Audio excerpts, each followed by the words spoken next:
નિર્મલાની ચારે પુત્રીઓ ભણેલી ગણેલી હતી, પરંતુ 3 નોકરી કરતી હતી. એક પુત્રી જે નોકરી નહોતી કરતી, તેના લગ્ન ગરીબ ઘરમાં થઈ ગયા. જ્યારે નિર્મલાના ઘરે કોઈ ફંક્શન હોય તો નોકરીવાળી 3 પુત્રીઓ જાણી જોઈને મા પર ઘણા પૈસા ખર્ચ કરતી અને નાની પુત્રી આ દ્રશ્ય જોઈને મનમાં ને મનમાં રડતી કે જો તે પણ કમાતી હોત તો મા પર પૈસા ખર્ચ કરતી. જ્યારે નિર્મલાના પુત્રના લગ્ન થયા તો બધી બહેનોએ ભાઈને વિનંતી આપી જેથી ગરીબ બહેન અને બનેવીનું અપમાન થાય, પરંતુ અચાનક બધા દંગ રહી ગયા જ્યારે ગરીબ બહેન અને બનેવીએ. આજે રવિવારનો દિવસ હતો. 10 વાગી રહ્યા હતા પણ ઘરમાં અસાધારણ ખામોશી હતી. નિર્મલાની મોટી 3 પુત્રીઓ આજે રજાને કારણે હજુ સુધી પોતાના રૂમમાંથી જ નહોતી નીકળી. ફક્ત નાની મધુ જ હતી જે ઘરના કામ કરી રહી હતી. મધુ, જલ્દી ખીર પૂરીનો નાસ્તો બનાવ. આજે હું રજાનો દિવસ ભરપૂર એન્જોય કરવા માંગુ છું. તું આખો દિવસ ઘરમાં રહે છે. તું શું જાણે નોકરીવાળા લોકો માટે રજા શું હોય છે? રૂમમાંથી શિલ્પા બહાર આવી તો તેણે આદેશ જારી કર્યો. પીળા રંગનો ડ્રેસ, ડાઈ કરેલા વાળ અને ચમકતી ત્વચા. તે પોતાના પગારનો અડધાથી વધારે હિસ્સો તો પોતાના પર જ લગાવતી હતી. મધુ તેને જોતી જ રહી ગઈ. તેનો શ્યામ વર્ણ યોગ્ય દેખભાળ ના હોવાને કારણે એમ જ કાળો થતો જઈ રહ્યો હતો. આખો દિવસ તે ઘરના કામકાજમાં વ્યસ્ત રહેતી હતી.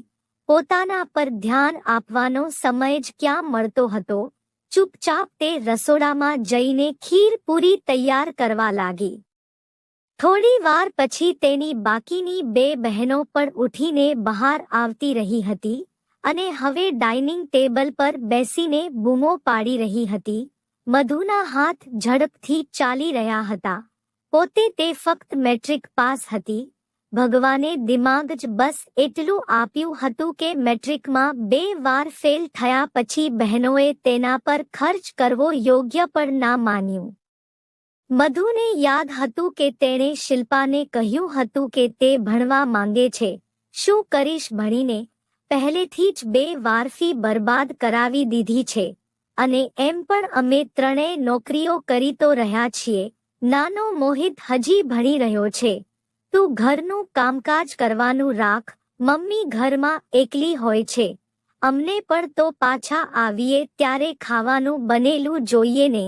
તું પણ નોકરી કરીશ તો ખાવાનું કોણ બનાવશે? શિલ્પાએ મોં બગાડીને કહ્યું હતું અને મધુનું મન ત્યાં જ ભાંગી પડ્યું હતું.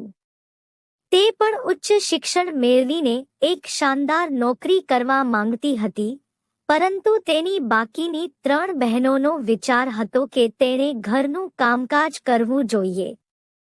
મધુએ પણ ચૂપચાપ હા પાડી દીધી. એમ પણ નિર્મલાજી વૃદ્ધ થઈ ગયા હતા. એક વિધવા તરીકે લાંબુ જીવન વિતાવ્યા પછી બાળકોનો એકલા ઉછેર કરતા કરતા તેઓ થાકી ગયા હતા. મધુએ ખીર પૂરી અને નાસ્તો લઈ જઈને ડાઇનિંગ ટેબલ પર મૂક્યો. વાહ, આ ઘરમાં રહેતી છોકરીઓ પણ ખૂબ મોજ કરે છે. પોતાની મરજીથી ઉઠે છે, પોતાની મરજીથી સૂવે છે. આખો દિવસ ઠંડા પવનની સામે આડી પડી રહે છે. તેઓ શું જાણે જોબ કરવી કેવું હોય છે? શિલ્પાથી નાની નિશા મધુને જોઈને કહી રહી હતી. તે ચૂપચાપ બેસીને નાસ્તો કરવા લાગી, પરંતુ તેણે હજી એક જ કોળિયો લીધો હતો કે તેને શિલ્પાએ ઊભી કરી દીધી. આ ચા ઠંડી થઈ ગઈ છે. ફરીથી ગરમ કરીને લઈ આવ. તે ચૂપચાપ ઊભી થઈ ગઈ અને જ્યારે તેની ચા ગરમ કરીને લાવી તો નિશા મોં ફુલાવીને બેઠી હતી. મને તો આ ખીર પૂરી પસંદ જ નથી. અરે, ખબર નહીં કેવી બનાવી છે. મારા માટે આલુ પરાઠા બનાવી દે. મધુ ફરીથી પાછી રસોડામાં જતી રહી અને તેના આલુ પરાઠા બનાવીને લાવી તો મોહિત ઉઠીને આવી ગયો હતો. બધી બહેનો તેના પર પ્રેમ વરસાવી રહી હતી. મધુને પણ તે ખૂબ જ વહાલો લાગતો હતો. પરંતુ મોહિત તેની સાથે સરખી રીતે વાત પણ નહોતો કરતો, બલકે તેનું બધું ધ્યાન ફક્ત એ જ બહેનો તરફ હોતું જે નોકરી કરતી હતી અને જેના પર્સમાં દરેક ક્ષણે પૈસા હોતા. તે સમયે પણ મધુ તેની પાસે ખુરશી મૂકીને બેસવા માંગી તો મોહિતે અચાનક કહ્યું, અરે યાર, તું ઊભી થઈ જા અહીંથી. રસોડામાં કામ કરીને આવી છે તો લસણ ડુંગળીની ગંધ આવી રહી છે તારી અંદરથી, અને કેટલી પરસેવાની ગંધ મારી રહી છે. આવો શિલ્પા દીદી, તમે મારી બાજુમાં આવીને બેસો. તમારામાંથી કેટલી સારી સુગંધ આવે છે અને તમે એટલી કાળજી રાખો છો પોતાની કે લાગતું જ નથી કે તમે 30 વર્ષથી મોટા હોય. થોડું મધુને પણ શીખવાડો, આખો દિવસ કામવાળી બનેલી રહે છે. મોહિતે એટલું કઠોરતાથી કહ્યું કે મધુનું મન ભાંગી પડ્યું. શિલ્પા એક અદા સાથે હસી અને ઊભી થઈને મોહિતની બાજુમાં આવીને બેસી ગઈ. જ્યારે મધુ શરમ અનુભવીને દૂર એક ખુરશી ખેંચીને બેસી ગઈ હતી. બધાએ નાસ્તો કરી લીધો હતો. ઠંડી પડેલી 2 પૂરીઓ અને ચાનો કપ મધુના ભાગમાં આવ્યો. અરે, આજે સાંજે અમુક મહેમાનો આવી રહ્યા છે શિલ્પાને જોવા માટે. છોકરો ખૂબ સારો છે. સંબંધવાળીએ ખૂબ વખાણ કર્યા છે. નિર્મલાજીએ અચાનક બોમ્બ ફોડ્યો તો બધા તેમની સામે જોવા લાગ્યા. શિલ્પા પણ મંદ મંદ હસવા લાગી. બધા સાંજે આવવા વાળા મહેમાનો વિશે વાતચીત કરતા રહ્યા. આખા દિવસ નિર્મલાજીએ ઘણા બધા કામ કરાવ્યા. મધુને પણ બહેનના લગ્નની ખૂબ ખુશી હતી.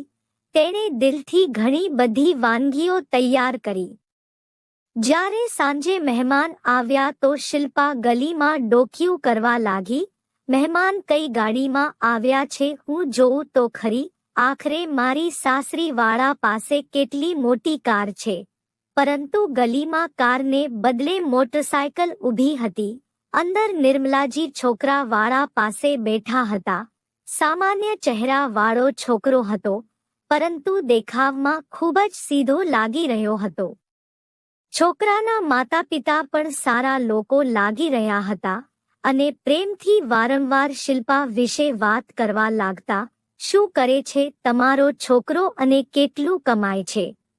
નિર્મલાજીએ પૂછ્યું તો છોકરાની માએ કહ્યું, બસ મહિનામાં 30,000 કમાય છે, પરંતુ સમય સાથે સાથે પગાર વધશે. ભગવાનનો ઉપકાર છે કે 100 વારનું પોતાનું મકાન છે અને એક મોટરસાયકલ પણ છે. હજુ તેમણે આટલું જ કહ્યું હતું કે શિલ્પા જે સામે બેઠી હતી તે એકદમ સ્તબ્ધ થઈ ગઈ. તેના ચહેરાના બદલાતા ભાવ બધાએ જોયા હતા. ચાનો કપ તરત જ ટેબલ પર મૂકીને તે ત્યાંથી ઊભી થઈ અને અંદર રૂમમાં જતી રહી. નિર્મલાજીને અંદાજ આવી ગયો હતો કે શિલ્પાને આ સંબંધ પસંદ નથી. તેના સપના ઊંચા હતા. છોકરાવાળા થોડો સમય બેસી રહ્યા. મધુએ તે બધાની સામે ખાવાનું લાવીને મૂક્યું તો ખાવાનું ખાઈને તેઓ ચૂપચાપ જતા રહ્યા. મારે નથી કરવા તેની સાથે લગ્ન. એક મોટરસાયકલ પર ત્રણેય બેસીને આવ્યા હતા. કેટલું ખરાબ લાગશે મને જ્યારે હું મોટરસાયકલ પર બેસીશ. મારે કોઈ ગાડીવાળાનો સંબંધ જોઈએ.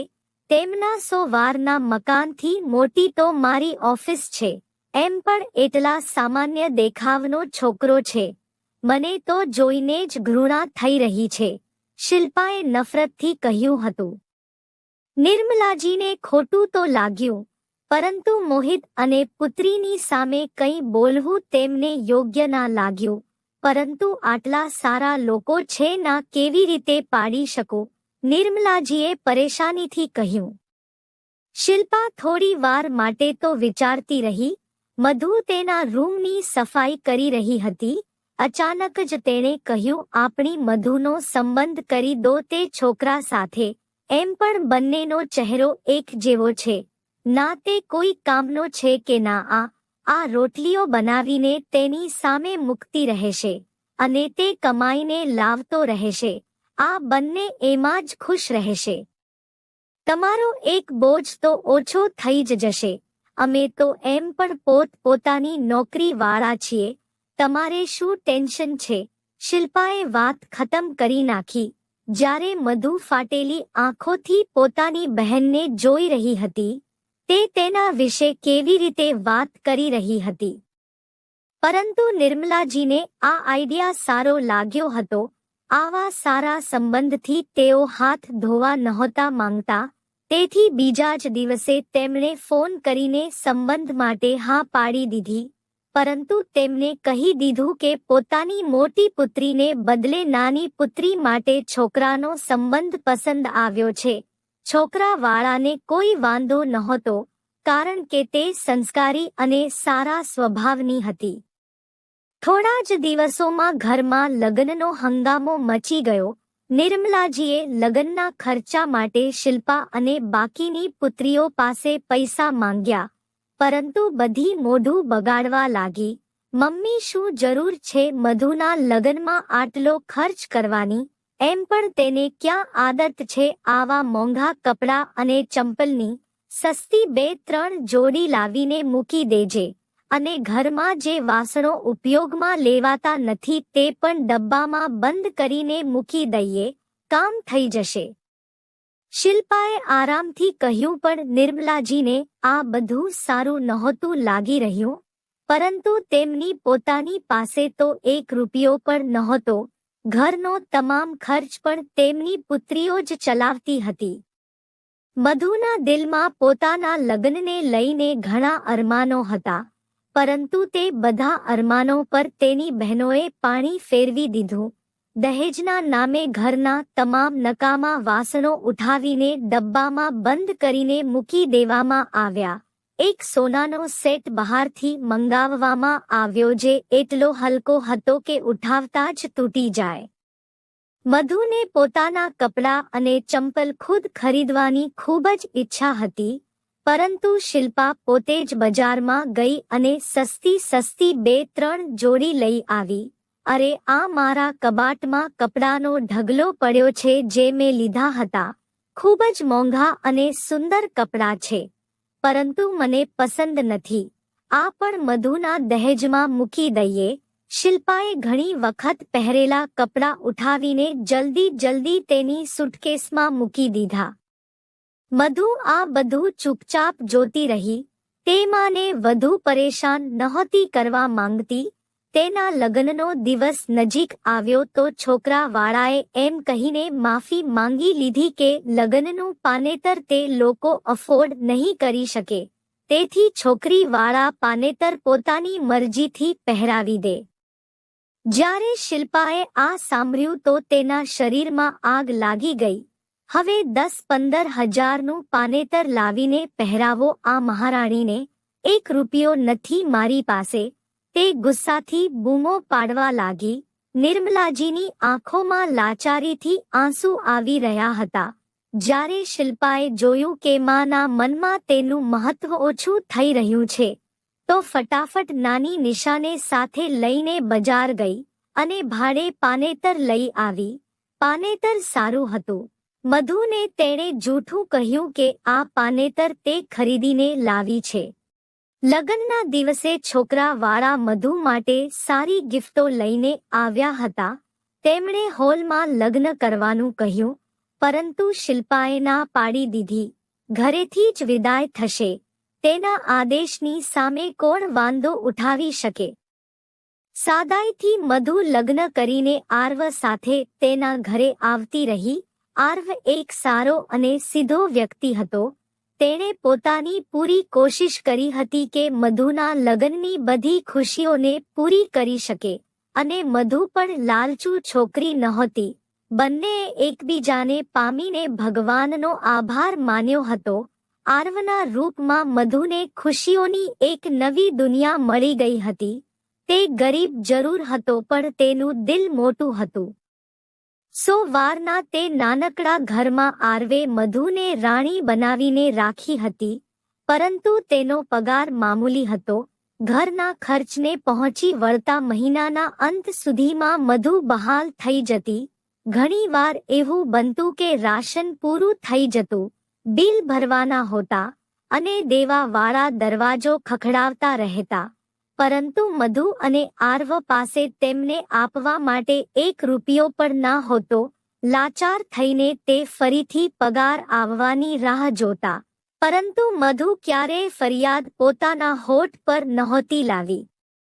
આ દિવસોમાં મધુ નિર્મલાજીને મળવા ઘરે આવી તો ઘરમાં અસાધારણ હંગામો હતો. માં, શું કોઈ મહેમાન આવી રહ્યા છે? મધુએ પૂછ્યું, કારણ કે તેની બધી બહેનો ખૂબ તૈયાર થઈ હતી. ખુદ નિર્મલાજીએ પણ એક સારી સાડી પહેરી હતી. અરે હા, તેઓ મોહિતનો સંબંધ નક્કી કરી રહ્યા છે ને, તો આજે છોકરીવાળા અમને મળવા આવી રહ્યા છે. છોકરી ડોક્ટર છે અને ખૂબ જ અમીર ફેમિલી છે. આપણી શિલ્પાએ સંબંધ જોયો છે, નિર્મલાજીએ કહ્યું. મધુ ખામોશ થઈ ગઈ. તેને કોઈએ જણાવ્યું પણ નહોતું. એટલામાં જ અંદરથી શિલ્પા અને નિશા બહાર આવી. તેની સાથે નાની બહેન દિયા પણ હતી. મોહિતના સંબંધવાળા આવી રહ્યા છે. લગ્નની શરૂઆત થવાની છે, તેથી અમે વિચાર્યું છે કે અમે તને કોઈ ગિફ્ટ આપીએ. શિલ્પાએ આગળ વધીને એક ખૂબ જ સુંદર સાડી માની સામે મૂકી. આ પૂરા 10,000ની સાડી છે જે હું તારા માટે લાવી છું, શિલ્પાએ ગર્વથી કહ્યું. નિશાએ પણ ઝડપથી પર્સમાંથી સોનાની બંગડીઓ કાઢીને માના હાથમાં પહેરાવી દીધી. હું ઘણા દિવસોથી પૈસા ભેગા કરી રહી હતી. આ સોનાની બંગડીઓ મેં તારા માટે બનાવી છે. નાની દિયાએ પણ ખૂબ જ મોંઘી કાશ્મીરી શાલ નિર્મલાજીના ખોળામાં મૂકી દીધી. નિર્મલાજી આ બધી કિંમતી ગિફ્ટોને જોઈને એકદમ ખુશ થઈ રહ્યા હતા, જ્યારે સામે બેઠેલી મધુ શરમ અનુભવી રહી હતી. તેની નજર તેના પગના મામૂલી ચપ્પલ પર પડી. સાડી પણ તેણે જૂની ઘસાયેલી પહેરી રાખી હતી. તેની પાસે તો માને આપવા માટે 1 રૂપિયો પણ નહોતો. શિલ્પાએ તેને જોઈ તો સ્મિત ચહેરા પર લાવીને કહ્યું કે તું કંઈ નહીં આપ માને. હવે તો તું પરિણીત છે અને પોતાના ઘર બાર વાળી છે. થોડી તો શરમ કર. કોઈ ગિફ્ટ જ માં માટે આવતી વખતે લાવવાનું રાખ. અરે વધારે નહીં તો 1 કિલો ફળ ફ્રૂટ જ લાવવાનું રાખ. ખબર છે તારો પતિ થોડો ગરીબ છે. શિલ્પાની વાત પર મધુનું દિલ ફાટી ગયું. બધી બહેનો તેની મજાક ઉડાવી રહી હતી. મધુને મન થયું કે કહી દે કે તમે બધા તો પોતપોતાની કમાણીથી માને ગિફ્ટો આપી શકો છો. જ્યારે તેને ના ભણવા દીધી કે ના તો નોકરી કરવા દીધી, તો તેની પાસે પૈસા કેવી રીતે આવે? પરંતુ તે હંમેશા ડરપોક અને બહેનોથી દબાઈ જતી હતી. આજે પણ ખામોશ થઈ ગઈ. ઘરમાં તૈયારીઓ જોરશોરથી ચાલી રહી હતી. મધુના આવતાની સાથે જ તેની બાકીની બહેનોએ તો જાણે શાંતિનો શ્વાસ લીધો હતો. માં, મારાથી તો આ ખાવાનું નથી બનાવાતું. મધુને કહો એ જ બનાવી દે. તેને પ્રેક્ટિસ છે. નિશાએ ચમચો તપેલીમાં મૂક્યો અને પોતે બહાર નીકળી ગઈ. મધુ નિર્મલાજીના કહેવા પર ચૂપચાપ રસોડામાં જતી રહી. મોહિતના સાસરીવાળાને સાંજે આવવાનું હતું. મધુએ મન લગાવીને બધા માટે ખાવાનું તૈયાર કરી દીધું. સાંજે જ્યારે મહેમાન બેઠક રૂમમાં આવીને બેઠા, તો બધી બહેનો છોકરીવાળાની આસપાસ ભેગી થઈ ગઈ. ખૂબ ખુશીથી દરેક એકબીજા સાથે વાતો કરી રહ્યા હતા. મોટેથી હસતા અવાજો ગુંજી રહ્યા હતા. મધુ પણ ઝડપથી ખાવાનું બનાવીને અંદર જવા માટે આગળ વધી, પરંતુ અચાનક તેનો હાથ કોઈએ પકડી લીધો. આ હાલમાં અંદર જઈ રહી છે. બધાને લાગશે કે કામવાળી છે તો તે પોતાના કપડાં જોયા છે. કયા થર્ડ ક્લાસ બજારમાંથી ખરીદીને લાવી છે. કમસે કમ વ્યક્તિ થોડું બીજાની હેસિયતનું પણ ધ્યાન રાખે છે. પોતાની નહીં તો અમારી ઇજ્જતનું તો વિચાર. શિલ્પાએ તેનો હાથ પકડીને ગુસ્સામાં કહ્યું. મધુએ ગભરાઈને પોતાના કપડાં જોયા. તે પહેલેથી જ સારા નહોતા અને રસોડામાં કામ કર્યા પછી તેની હાલત વધુ ખરાબ થઈ ગઈ હતી. અંદર આવવાની કોઈ જરૂર નથી. નહીતર ક્યાંક સંબંધની ના જ પાડી દે. શિલ્પાએ ઠપકો આપ્યો અને અંદર રૂમમાં જતી રહી. મધુની આંખોમાં આંસુ આવવા લાગ્યા. ઘરની ખુશીઓમાં પણ હવે તે લોકો તેને સામેલ નહોતા કરતા. તે ત્યાં જ રસોડામાં બેસી ગઈ. અંદર રૂમમાંથી વાતો અને હસવાના અવાજો આવતા રહ્યા. છોકરીવાળા મોહિતને જોઈને ખૂબ જ ખુશ હતા અને તેઓએ જલ્દીથી લગ્ન કરવાનો આગ્રહ કર્યો હતો. મધુ રસોડામાં ઊભી રહીને દરેકની ફરમાઈશ પૂરી કરતી રહી. ખાધા પછી ચા કોફીનો વારો હતો તે પણ મધુ દ્વારા જ બનાવવામાં આવી. જ્યારે મહેમાનો જતા રહ્યા તો મધુ ચૂપચાપ રસોડામાંથી બહાર આવી. અરે આરવ તું આવી ગયો. નિર્મલાજીએ દરવાજાની અંદર આવતા આરવને જોઈને કહ્યું. તેને જોતા જ શિલ્પા તો ઊભી થઈને ત્યાંથી જતી રહી હતી. બાકીની બહેનો પણ મોં બગાડવા લાગી. પોતાના ગરીબ બનેવીને કોઈ માન આપવા તૈયાર નહોતું. આરવ શરમ અનુભવવા લાગ્યો. મધુ ઝડપથી પોતાની બેગ લઈને આવી ગઈ હતી. તેની હાલત જોઈને પહેલા તો આરવ ચોંકી ગયો. તારી આંખો કેમ સોજાયેલી છે? તેણે પૂછ્યું. પરંતુ મધુએ બહાનું કાઢી દીધું કે મને માથામાં દુખાવો છે. નિર્મલાજીને મળીને મધુ ચૂપચાપ પોતાના ઘરે આવી ગઈ. આખા રસ્તે તે ચૂપ રહી અને ઘરે આવ્યા પછી પણ આરવને લાગ્યું કે મધુ કંઈક વધારે જ ચૂપ છે. શું વાત છે મધુ, તું આટલી ખામોશ કેમ છે? કંઈક થયું છે કે શું? જ્યારે આરવે પ્રેમથી પૂછ્યું તો મધુ થોડી ક્ષણો માટે વિચારતી રહી અને પછી તેણે હિંમત કરી કે તે આરવને જણાવી જ દે. મોહિતના લગ્ન નક્કી થઈ ગયા છે. 15 દિવસ પછી તેના લગ્ન છે. આવામાં બધી બહેનોમાં અને મોહિતને કોઈને કોઈ ગિફ્ટ આપશે. પરંતુ આપણી પાસે તેમને આપવા માટે કંઈ નથી. મધુની વાત પર આરવ એક ક્ષણ માટે ચૂપ થઈ ગયો. તું જાણે તો છે મધુ, ઓફિસની હાલત ખરાબ છે. નોકરીમાંથી તો ભાગ્યે જ એટલો પગાર મળે છે કે આપણા ઘરના ખર્ચા પૂરા થાય છે. માની દવાઓ, પપ્પાના ઓપરેશન માટે પૈસા ભેગા કરવા, આ બધું પગારમાંથી જ તો કરું છું. આવી સ્થિતિમાં મોંઘી ગિફ્ટ આપવી હું અફોર્ડ નથી કરી શકતો. આરવના સ્વરમાં શરમ હતી. મધુ ગભરાઈ ગઈ. તે આરવને પરેશાન નહોતી કરવા માંગતી. એમ પણ તે કેટલો સારો હતો અને તેનું કેટલું ધ્યાન રાખતો હતો. આવામાં આવી ફરમાઈશ કરીને મધુ તેનું દિલ નહોતી તોડવા માંગતી. મધુએ વાત ફેરવી નાખી અને થોડા સમય પછી તે બંને એકબીજા સાથે ખુશી ખુશી કોઈ બીજી વાત કરી રહ્યા હતા. પરંતુ મધુએ મનમાં ને મનમાં વિચારી લીધું હતું કે કેવી રીતે મોહિતના લગ્નમાં પોતાનું અને આરવનું અપમાન ના થવા દેવું. લગ્નની તૈયારીઓ જોરશોરથી ચાલી રહી હતી. નિર્મલાજી દરરોજ ફોન કરીને મધુને ઘરે બોલાવી લેતા. મોહિતના લગ્ન ખૂબ જ ધામધૂમથી કરવાનો ફેસલો કરવામાં આવ્યો હતો. શિલ્પા, નિશા અને દિયા ત્રણેય લોકોએ પોતાના માટે ખૂબ જ સુંદર અને મોંઘા બ્રાન્ડેડ ડ્રેસ ઓર્ડર કર્યા હતા.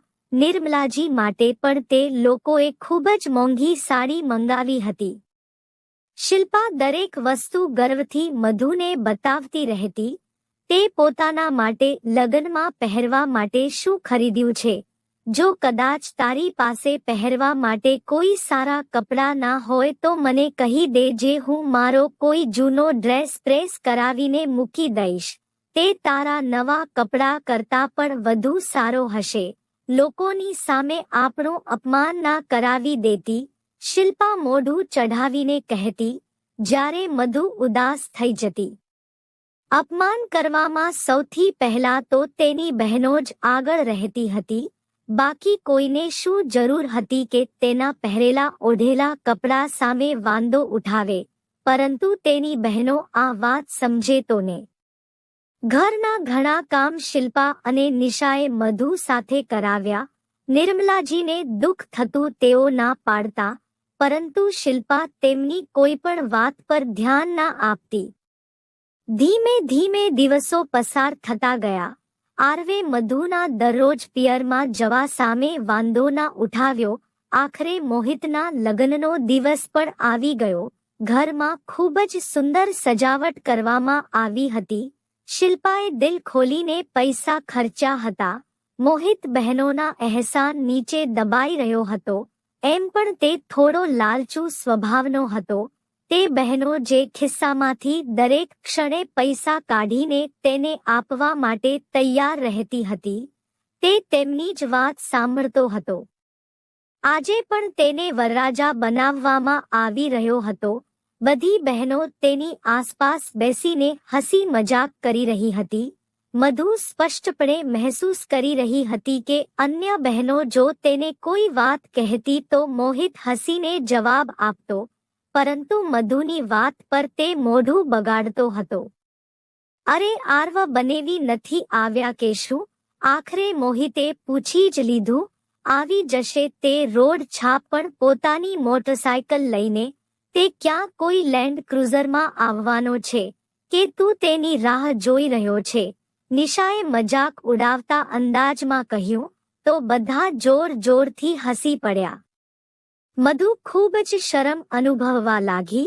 મોહિતને વરરાજા બનાવી દેવામાં આવ્યો હતો. જાન નીકળવાનો સમય થયો તો આર્વ પણ પોતાના પરિવારના સભ્યો સાથે આવી ગયો.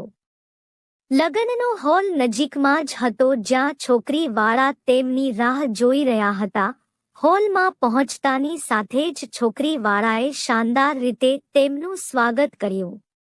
મધુ ચૂપચાપ બધાની પાછળ પાછળ ચાલી રહી હતી. તે અમીર લોકોનો હિસ્સો લાગતી જ નહોતી. ફેરા પછી મોહિતને દુલ્હનની બાજુમાં લઈ જઈને બેસાડી દેવામાં આવ્યો. શિલ્પા, નિશા અને દિયા મોંઘા કપડામાં મેકઅપ કરેલા ચહેરા સાથે ખૂબ ગર્વથી બેઠી હતી. નિર્મલાજી પણ મોંઘી સાડી પહેરીને સાથે બેઠા હતા. બધા સંબંધીઓ તેમની આસપાસ ભેગા થયા હતા. બધા કેમેરાનો ફોકસ સ્ટેજ તરફ હતો. આવામાં શિલ્પા અચાનક પોતાની જગ્યાએથી ઊભી થઈ. મોહિત, અમારો 4 બહેનોનો એકનો એક ભાઈ છે. અમે બહેનોએ પોતાની જિંદગી બનાવતા પહેલા તેના લગ્ન કરવાનો ફેસલો કર્યો હતો. આજે મોહિતના લગ્ન પર અમે બધી બહેનો તેને એક ગિફ્ટ આપવા માંગીએ છીએ. શિલ્પાની વાત પર બધા સંબંધીઓ દિલચસ્પીથી સ્ટેજ તરફ જોવા લાગ્યા. બધી બહેનો તેની પાસે ભેગી થવા લાગી હતી. ફક્ત મધુ જ હતી જે થોડે દૂર ઊભી હતી. શિલ્પાએ એક નજર તેના પર નાખી. તેનું અપમાન જે રીતે થવાનું હતું તેનો મધુને પણ અંદાજો નહોતો. આ લે વીંટી. મોહિત માટે શિલ્પાએ પર્સમાંથી એક મોટી સોનાની વીંટી કાઢીને મોહિત તરફ લંબાવી, જેને જોતાની સાથે જ તેની આંખો આશ્ચર્યથી પહોળી થઈ ગઈ. આ વીંટી અમારા 3 બહેનોની તરફથી છે, શિલ્પાએ પ્રેમથી કહ્યું. એટલામાં જ એક સંબંધીએ કહ્યું, અરે તો મધુએ શું આપ્યું છે? તે તેનું નામ તો લીધું જ નહીં. સંબંધીની વાત પર શિલ્પાના ચહેરા પર ઘમંડ ભર્યું સ્મિત આવી ગયું. હા મધુ, તું અને આર્વ મોહિત માટે શું લઈને આવ્યા છો? આખરે તું એકની એક બહેન છે જે પરિણીત છે, અને આર્વ એકનો એક બનેવી છે. કંઈક ને કંઈક તમારે લોકોએ પણ મોહિતને આપવું જ જોઈએ ને. મધુની 3 બહેનો મજાક ઉડાવવા વાળા અંદાજમાં તેની તરફ જોતી રહી, જે સામે જ ઊભી હતી. અરે આની એટલી હેસિયત ક્યાં છે કે તે મોહિતને કંઈ આપે? તેની સામે વધુ ના જોવો, ક્યાંક કંઈ માંગવા જ ના માંડે. કદાચ એવું કહે કે આ મહિને રાશનના પૈસા નથી, પૈસા આપી દો અથવા વીજળીનું બિલ ભરી દો. નિશાની વાત પર બધા હસવા લાગ્યા. મધુને ખૂબ જ શરમ મહેસૂસ થઈ, પરંતુ તે જ ક્ષણે આર્વ તેની બાજુમાં આવીને ઊભો રહી ગયો. મધુએ હસીને તેની તરફ જોયું. મોહિત, હું તારો એકનો એક બનેવી છું. હું અને મધુ તારા માટે લગ્નની ગિફ્ટ લાવ્યા છીએ. આર્વે હસીને કહ્યું અને મધુ સામે જોઈને ઈશારો કર્યો. બધા આશ્ચર્યથી તે બંનેની સામે જોવા લાગ્યા હતા. મધુ અને આરવે આગળ વધીને એક કવર મોહિત સામે લંબાવ્યું. મોહિતે આશ્ચર્યચકિત થઈને મધુ અને આરવ તરફ જોયું. જો કે તેની પત્ની આરતીને પણ આશ્ચર્ય થઈ રહ્યું હતું. તેને તો હંમેશા એવું જ કહેવામાં આવ્યું હતું કે મધુ અને આરવ કોઈ કામના નથી અને ના તેમની પાસેથી કોઈ વસ્તુની અપેક્ષા રાખી શકાય. મોહિત કવર ખોલીને જોઈ રહ્યો હતો. અંદરથી કાશ્મીરમાં હરવા ફરવાનો 7 દિવસનો ટૂર પ્લાન નીકળ્યો હતો. આ તેમનું હનીમૂન પેકેજ હતું, જે આરવે તેમને ગિફ્ટમાં આપ્યું હતું. મધુ અને આરવ હસી રહ્યા હતા, જ્યારે મધુની ત્રણેય બહેનોના મોઢા આશ્ચર્યથી ખુલ્લા રહી ગયા. બધા પહોળી આંખોથી તે બંને તરફ જોઈ રહ્યા હતા. ગિફ્ટોમાં આ સૌથી શાનદાર ગિફ્ટ હતી, કારણ કે આ મોહિતની દુલ્હનને પણ ખૂબ જ પસંદ આવી હતી. તે ખૂબ જ ખુશ થઈને પોતાની આ નણંદને જોઈ રહી હતી, જેણે તેના દિલની વાત કરી દીધી હતી. આરતીએ પ્રેમથી મધુનો હાથ પકડ્યો અને તેને કહેવા લાગી, થેન્ક યુ, તમે ખરેખર ખૂબ જ સારા છો. બીજા બધાએ મોહિતને ગિફ્ટ આપી, પરંતુ તમે મારા વિશે વિચારીને ગિફ્ટ આપી. તમે એ ગિફ્ટ આપી જેનાથી મને સારું લાગે.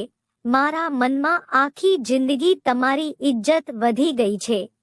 તેના ધીમે ધીમે કહેવાથી મધુ હસી પડી, જ્યારે તેની બાકીની ત્રણેય બહેનો ખરાબ રીતે ઈર્ષ્યા કરી રહી હતી. તેમને વિશ્વાસ નહોતો થઈ રહ્યો કે આખરે મધુ અને આરવ પાસે આટલા પૈસા ક્યાંથી આવ્યા કે તેઓએ આટલી મોંઘી ગિફ્ટ આપી. બધા સંબંધીઓ મધુ અને આરવની પ્રશંસા કરી રહ્યા હતા. મધુ સારી રીતે જાણતી હતી, આજે તેણે પોતાની ભાભીના દિલમાં જે જગ્યા બનાવી છે, હવે જીવનભર પિયરમાં તેનું સન્માન વધી ગયું છે. જ્યારે આરતી પોતાની બાકીની ત્રણેય નણંદોને તેમના ઘમંડ ભરેલા સ્વભાવના કારણે નફરત ભરી નજરથી જોઈ રહી હતી.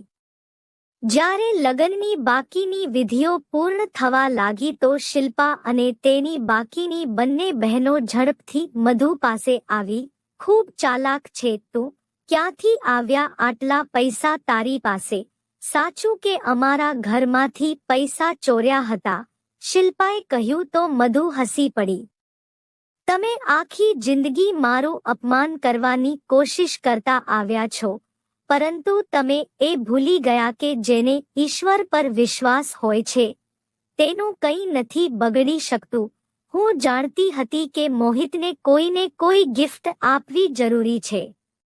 મેં ઘણા સમયથી સાંજે ટ્યુશન લેવાનું શરૂ કરી દીધું છે.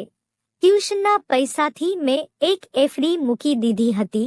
એફડી મોટી હતી. મેં વાત કરીને આ વખતે એફડી ઉપાડી લીધી અને એ જ પૈસાથી મોહિત માટે હનીમૂનનું પેકેજ લાવી છું. મને કોઈ દુઃખ નથી, કારણ કે મારા ભાઈ અને ભાભીની ખુશીમાં જ મારી ખુશી છે. મધુ હસતા હસતા કહી રહી હતી. તેની બાકીની ત્રણેય બહેનોનો રંગ નફરતને કારણે કાળો પડી રહ્યો હતો. આરવ ખાવાની પ્લેટ લઈને મધુ પાસે આવ્યો. અહીંયા કેમ ઊભી છે? જલ્દી ખાવાનું ખાઈ લે. તું જાણે તો છે કે મને તારી કેટલી ચિંતા છે. તે તેનો ચહેરો જોઈને પ્રેમથી કહી રહ્યો હતો. શિલ્પા અને નિશા તેને જોતી જ રહી ગઈ. તેમને આજે ખબર પડી રહી હતી કે મધુ ગરીબી હોવા છતાં પણ આટલી ખુશ કેમ રહે છે. તેના ચહેરા પર આટલી ખુશી અને લાલાશ કેમ હોય છે? કારણ કે તેની પાસે અસલી દોલત હતી, તેના પતિનો પ્રેમ, જે આ ત્રણેયમાંથી અત્યારે કોઈને પ્રાપ્ત નહોતો. મધુ અને આરવ હસતા હસતા એકબીજા સાથે વાતો કરી રહ્યા હતા. આરવ ખાવાની ચમચી ભરી ભરીને મધુના મોંમાં મૂકી રહ્યો હતો. તેની સાથે પ્રેમથી વાતો કરી રહ્યો હતો, જ્યારે તેની અન્ય ત્રણેય બહેનો પોતાના મોંઘા કપડાં અને ચંપલો સાથે ખાલી ઊભી હતી. મોહિત પણ પોતાની પત્ની સાથે બેઠો હતો. બહેનોને બિલકુલ ભૂલી ગયો હતો. મધુની બહેનોને અહેસાસ થઈ રહ્યો હતો કે તેઓ જે જીવનભર રૂપિયા પૈસાની ચમક બતાવીને તેનું અપમાન કરવાની કોશિશ કરતી રહી હતી, આજે મધુ સામે તેમની હેસિયત કંઈ પણ નહોતી. તો દોસ્તો, આ વાર્તા તમને કેવી લાગી કોમેન્ટ કરીને જરૂર જણાવો. પસંદ આવી હોય તો પ્લીઝ લાઈક કરો, ચેનલ પર નવા હોવ તો ચેનલને સબસ્ક્રાઇબ કરો અને હા, નોટિફિકેશન બેલને જરૂર દબાવો જેથી આગલી અપડેટ સૌથી પહેલા તમને મળે.